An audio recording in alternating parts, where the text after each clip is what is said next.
This is the last in our series on Brilliance, and it's called Anticipation.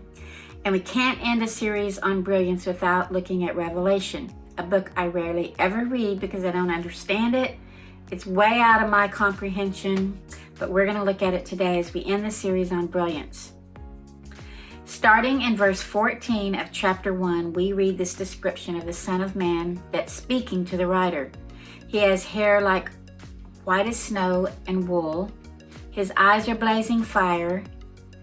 And just that image alone is hard to comprehend. His feet are glowing like bronze in a furnace. He has a voice like rushing waters. He's holding 7 stars in his right hand, a double-edged sword in his mouth, and his face is shining in all its brilliance like the sun. So if you saw this figure, what would you do? Well, this rider fell down as though he was dead, but then he heard of the same voice say, "Do not be afraid, I'm the first and the last, the living one. I was dead, and look, I'm alive forever and ever."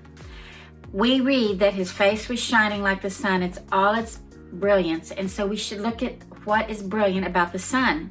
Did you know that the sun is the only star in our solar system and that everything else revolves around it? So it makes sense that Jesus' face would be described as being as brilliant as the sun, the only true one that ever has been and that ever will be, shining brilliantly. I read that when someone asked if the sun can ever be put out, the reply was, the sun is so enormous that we puny humans can't do anything to change it. And it's the same with Jesus. Nothing could destroy him. He shone like the sun and he conquered death. The sun is unapproachable by humans. It would destroy us. Yet the Son of Man has made it so that we can approach him and find mercy and grace because of what he did on the cross. So comparing Jesus' face to the sun is pretty amazing and brilliant. Next, in Revelation 4, we start reading about all these precious stones in heaven. Rainbows are mentioned, jaspers and rubies, lightning, thunder, and crystals. And then there's this praise that never stops. Holy, holy, holy is the Lord God Almighty, who was and is to come. Stones are precious because they're rare and desirable, and it makes sense that precious stones are mentioned in the description of heaven. We later read that this is why Jesus is so precious to those that believe. It's because he was slain, and with his blood he purchased us for God from every tribe, language, and nation. We've been made kingdoms, we've been given a kingdom and been made priests to serve God, and we will reign on the earth. This is why he is holy, set ablaze, on fire. His face shines brilliantly. He obeyed his Father, suffered the worst kind of suffering, and purchased for all of us from every tribe and every people, elevating us to be with him. How brilliant. There we go to chapter 7, and we read about the multitudes from every nation, every tribe and people, wearing white robes and crying out in praise. They're described as people that will never again hunger or suffer thirst or suffer in the hot sun, for the Lamb will be our shepherd and lead them to springs of water, and every tear will be wiped from our eyes. Are you getting the brilliance of the imagery of the life we have to look forward to in anticipation? It's not the stones or the rainbows or the crystals that will sustain us. These are the outpouring of the brilliant one, reflections of the one who created them, the one who gave us life. There are so many chapters with visuals that we cannot understand at this time until we're supposed to. They're outrageous. They're fantastic.